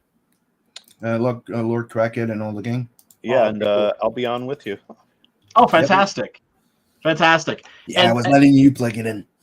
Yeah. And then, of course, dudes, let's plug your campaigns real quick. Do you want to share your pages or something like that? Since Give me a second. I'll just being all right boorish. Here's mine, and I'll open Long Shadow of the Sun. Yeah, and what the fuck, people? Tales from the Natverse should have been funded by now and should be through the stratosphere. It needs, what it really needs is a push from the big boys, but we'll see about that. Yeah, dude, you're almost 6. No, hold on. Oh yeah, I don't want to give you false hopes. There you go. Oh, it's still good. It's still good, but sorry, I blame Canada for that one. No, it's all good. Yeah, man. So this was like I said throughout the funding of it, like I knew it was going to be an uphill battle. I didn't know it was going to be that much of an uphill battle, but we totally got there, man. And I'm happy that we found our audience. And I posted an update asking our backers if they would mind if I promoted an extra month or so, because I'd really like to aim for 8K so that we can unlock this world guide. Yeah, man. So yeah, like the original ship date was supposed to be May, but it may be like late June, early July at this point. But yeah, it's still going to be within 6 months of the campaign launching, which is the entire point of the campaign. Right. Just quick and disposable, like pulp. So yeah, Long Shadow is your new favorite detective for hire. He operates out of a high fantasy kingdom called Elos. And do you want to run the trailer? Yeah, I was just waiting for you to be done talking. Okay. Patiently. Well, yeah, like the trailer would cover most of what I would say anyway. And Sim's got a badass piece of art for that. Yes, Preston he does. did something fucking beautiful. Well, let's watch this sweet ass trailer.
Awesome. Can't wait for that book, man. I know, I'm looking forward to it too. Yeah, and honestly, like, thanks to all of you for all your support with this campaign. Oh no, pleasure was all mine personally. Like, I fucking wanted to draw that character. I love the fucking world. I love the concept behind it. Like, it's dude, an orc that's a detective that has a bar, that has a glass sword, and ogre. I mean, he's not an orc. He's an ogre. Ogre, yeah. Sorry. I never correct people because the orc community found me. And they were like, ooh, an orc book. And I'm like, I'm not going to correct you guys. You're like, yes, an orc book. No, I hear you, man. Oh Christ! Yeah, no, it looks fantastic, and I also just love the idea of our scene going multimedia, and doing something besides comic books. Oh yeah, it was fucking gangster as fuck, dude. Right, but still in the realm. Yep. And I mean, like, look, our bread and butter at Chibi is always going to be comics, but I like the idea of putting these out like once a year. Yeah. Yeah, I'm looking forward to it, dude. Looking forward to it, and hail Sim, hail Matt, hail Preston, for doing stuff. Also, I get jealous because I'm just a writer. What am I going to do? Write you a sentence? I said this the whole time that we were promoting Long Shadow. The only direction that I gave Preston was just go full Frazetta for his cover. It was literally a sentence. Yeah. Well, he did you one better. He went full Preston. Mm-hmm. And oh god, he's a force of nature. Yep. Force of nature. And if you have a campaign that looks like it's not going to make it across the finish line. He will bust a piece. Sim will bust a piece. It's I love it. And folks, we don't get them all. No, but it's the effort that counts. It's like if somebody does me a solid and it doesn't work out, that solid still counts as a solid. And man, Tales of the Naviverse #2. Man, I enjoyed the first one. Damn much. It was so much fun and entertaining. Oh, so entertaining. Sorry for the broken record thing, but heavy metal isn't heavy metal anymore. It's pussified, soy, low T. They put Tarna in a fucking burqa, pretty much. Aluminum metal. Like like rusted tin. Right? Aluminum, that's the word. Yeah, rusted aluminum. Yeah, it's shit. Heavy metal isn't heavy metal anymore. This is heavy metal. Sim's I was thinking of putting your quote, saying the more metal than heavy metal. Yeah, well, dude, that's a good one. I would use if there's anything of mine that you could use, please. And instead of running the main trailer, I'm gonna run the two other ones, which are shorter. You understand. Oh yeah, the animated ones. Yeah, fuck yeah. Yeah. Yeah, those are lit. And that I'm a merc for hire. Some call me a rebel, a renegade. Both are accurate. I was illegally created in an experiment by aliens known as the Engineers. I've been living the life of an outlaw since birth. The Federation wants me dead. So we have to make money to stay alive and keep flying. And what's your ETA got? This is Bob, my father, and the droid who was once sent to eliminate me. Great guy. Made me the man I am today. Going in and about to bring the pain on anyone that stands in my way. Oh, goodness, please be careful. We just got that shit. Don't worry, Pops. And that's a sample from that story right here. Oh, hell yeah. And then so cool, dude. There's this one. Yeah, boy. That's not It's time we settle the score.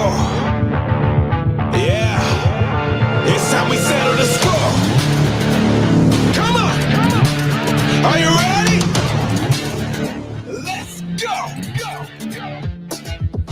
I got this hunger inside of me. A vicious vendetta that won't ever let up is bringing the fire up out of me. I come alive for the rivalry. I hear the talk, but that ain't enough. I'm about to pull the rug on your bluff. I'm fresh out of mercy, you out of luck. Yeah, I stand on my rep and I back it up. Booyah! Who is that? Is that Dax? No, that's Vo Williams. And if you, I was glad to see that he liked it. He said that it's freaking fire, and when the feature is ready, he wants to score it. Oh yeah, baby! And I'm like, holy crap, dude!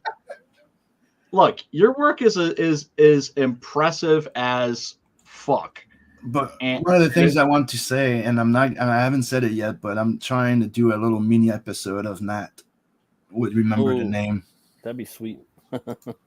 That would be amazing, dude. That would be amazing. Mm-hmm. Can't wait for this. It just needs more eyes on it. You know, that's our biggest problem right now is exposure. Yes. And just at the Mark Arcan test. What? Get in there, guys. Yeah. Mm-hmm. There's four people now. We need to get some more artists out there doing some stuff. But right now 3 because I took Alan Alonso out. There's 3. Come on, get in there, guys. You want to get in that book? You want that back cover? Get in there. I went to get him, and I'm like, I want that as a cover. So, and Matt, dude, you are that was nice. Up, my friend. You are leveling up already. Oh, thanks, man. Yeah, man. Oh, yeah. And the first place winner gets to be the interior back cover. Oh yeah. I hope no one enters not. Oh man, yeah. Alan was happy when we talked, and I told him I wanted to make it a cover. It was like, oh, sweet. Yeah, that's a cover, bro. Oh, it is. Yeah. Oh, without question. Who colored that, by the way? Was that Scott's or was that? No, it's all him. It's all him. He's a fucking machine, dude. It's all Alan Alonso. Without a doubt. Matt, do you want to show off the Butch Cleaver campaign real quick? Oh, can I just say one thing though? Sure. Just one little update. Beacon is mailing the final U.S. orders. Like last time, right? Yeah, like we're all doing. Like he's been doing it, and right now he's finishing up, and all of mine are done. Like I posted it in my updates. I mailed everything. Okay. Nice. Wonderful. So that's for the second chance campaign, by the way, not the first one. Mm-hmm. Now, with the current campaign, can you get the first book? Yes. Okay. All right. Yeah, you can have it in the add-on, but you don't get to choose your cover. You get a random cover. Gotcha. Hey, it makes sense to me. You can also get the digital of number 1 in the add-ons. One of the things that drives me crazy is that, I'm planning on closing the 6-Gun Gorilla 8 campaign in like 3 weeks or so. And I know that the moment I close it, people are going to be like, dude, can I get that limited edition thing, that campaign exclusive thing? It always happens, man. It always happens. Always. Like, God damn it. It's like, no, you don't understand. Like, that's like, that would be screwing over the people that already backed it. Yeah. But it's like, it's like people want what they can't, when they can't have it, that's when they want it. Like psychology 101. So let's see here. Matt, do you want to share your screen? Yeah, sorry, man. Oh no, you're already at it. I don't mean to bust your balls like chop or anything like that. Here we go. All right. Yeah, check this out, bitches. All right, this is Butch Cleaver 2. It's a gothic horror western about this butcher that gets killed and he's brought back to life by a voodoo curse, and that curse gives him the power to weaponize bone on a molecular level. In this second issue, we're going to dive deep into his past, and we're going to pick up from where the first book left off about halfway through, whereas Butch is continuing his quest to find out who killed him. But we're also going to try to figure out, is he the victim, the villain, or the victor, or is he just a product of his environment? The next, I believe, 15 people that back are going to get this bottle open right here. It's a metal one, and along with all these other tchotchkes you see here. And I'm going to keep this campaign open probably for a year or two, and then I'm going to launch another book, a Viking book called Hell War. But this is it right here. If you guys are into Jonah Hex, crazy Western movies that are kind of out there like Bone Tomahawk, Vampire Hunter D. You might like this stuff. I have a big influence on, I know it's a film, but Evil Dead. That's a big influence on me as far as. There's a lot of Sam Raimi going on in this. So if you guys want to check it out, go ahead. Lots of good stuff in here. So yeah, that's basically what I got right there. And you get cool shit too, like the bottle opener. That's legit, man. I got 2 of them too. And it's like not, and yeah, they work. They pop open beers, but they're also got some weight to them. You can like bop somebody on a noggin with and leave a nice welt. Thanks, all Brian. right. Oh, no worries, brother. What no about worries. Cemetery with the Cross? Cemetery Without Cross. Well, first of all, also I wanted to show. Oh shit! You got Butch Riding Tour right there, and you got Grave Robbers too. Yeah. We're gradually we're starting to run out of space. You got Nat down there. Yeah. Damn right I do. And everybody also go check out Six Gun Gorilla Cemetery Without Crosses. It's campaign. It's issue number 8, and the campaign's gonna be wrapping in a couple of weeks. You can get this beautiful variant cover. So awesome. By Mr. Preston Acevedo. That's what I bought. Yeah, it's all loaded One down. I got too. Loaded down with like little CG Easter eggs and everything. The original, he's not selling the original painting, but he's already sold the original illustration. And this is a beautiful acrylics on canvas that he did. And he left me room for the title and everything. Yeah. But I just loved it so much. I was just like, fuck it. I'm just gonna it's more like F you if it's it's just this that you get, right? Looks so cool, man. Yeah, it does. And also I left it. Oh, it's amazing. And I left this page blank. Oh damn, look at that fucking picture though. Like look at the architecture on that house, man. Amazing. Oh dude. And Preston just knocked it out, and he did this all with pencil. I love the way the art looks in here, man. Just the pencils and the colors, and the colors are brilliant, man. They with his art, Ollie really knew what he was doing. Yeah, Ollie is amazing, and when I get beautiful pencils like this, like I said, I don't want to see them inked, and I don't want to see them colored, and what Ollie did was he colored this word, Preston's pencils in such a way where you could see all of the line work is beautifully preserved. So Preston was happy with that. I was happy with that. What can I say? I'm just psyched and humbled to be working with like people that are that talented. Show them the figurines, Brian. Show them the figurines real quick. Figurines? I don't have the figure. I don't have the figurine handy. I got a piece of one. Show them a piece. Oh yeah. These are going to be very limited edition. Those will be very limited. I'm doing 50 at the most. I think. Right now I'm still working on mastering the process of creating I can't get that damn focus. It looks like you have to hide your face entirely. Yeah, like put your hand behind it. Right, okay, like do the There you go. It's gonna focus in. That's cool, man. Yeah, that's good. Oh, because the detail on this mini is amazing. It's gonna be part of your next campaign, or are you gonna put it on the web store or something? I might put it on the web store, or I might just be a campaign exclusive. I don't know. We'll see. But anyway, everybody, I want to thank you so much for joining us this evening, and I will say to you all, happy trails to you. Later. Later, pilgrims. Later. Yep.